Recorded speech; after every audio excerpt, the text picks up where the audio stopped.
YouTube, this is the Bucket coming at you today with my range review on the Beretta APX Tactical. This polymer framed firearm is the second generations of the APX line, and the tactical version comes with this threaded barrel, suppressor height sights, and three 21 round magazines. This does have an optic cut that you do have to buy a plate for whatever type of optic footprint that you want. We went and took this out to the range. The Goat Whisperer has been wanting to fire one of these APXs for a while, so he was pretty excited when I took it out. I will tell you that when we shot this gun, it was really reliable. It was a pleasure to shoot. It soaks up the recoil. That really high undercut right here just made it real pleasure to shoot. I will tell you that when I first got this gun, that I was not impressed with the trigger, and as I oiled the gun and as I kind of worked that trigger for dry firing, I found that it started to loosen up, and by the end of the day, this trigger was really pretty good.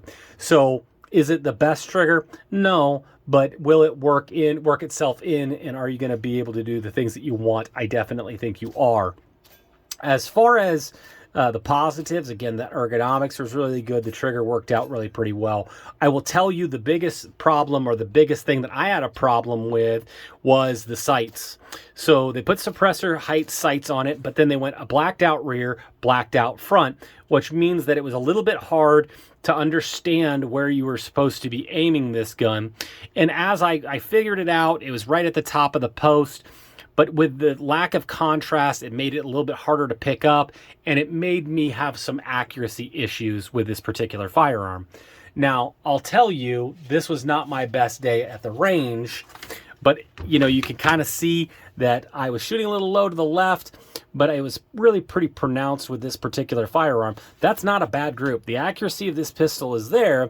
I'll just tell you that if you're not planning on running a red dot with this gun, they do make another full size without it being the tactical that actually has some contrast on the front sight. Something to think about. I'm not telling you that you shouldn't go with the Beretta. I'm just saying they have some other options, and you just might want to be a little cognizant of that. Other than that, I'll tell you that this coating that they put on it is really slick. It's really cool. I will tell you that it's actually slick. And so I found myself having to think a little bit about when I was manipulating the slide, because my hand wanted to slip a little bit with it. Now, that being said, they put really good front and rear slide serrations on the gun, so it really wasn't an issue, but it was something that I wanted to think about a little bit more. So I think Beretta did a really good job. The move from the Gen 0 to the Gen 1, they corrected a lot of things and did a really good job. I'm really happy with what they did here. It is the price point that it is for a reason. So if you're thinking about getting this gun, I think you have a lot of great options, and I think you're really going to enjoy it.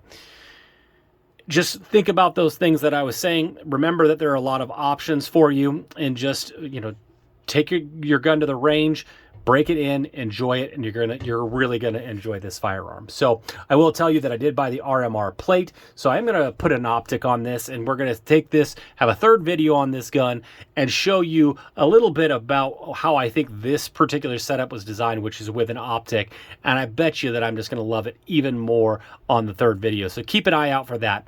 I do want to thank you guys so much for all the likes, the comments, the shares, the subscriptions are really appreciated. The channel's continuing to grow. And as always, you stay classy, YouTube. Little baby Bucket, do you want to live in California? No. Why? Because I'm not a compliment.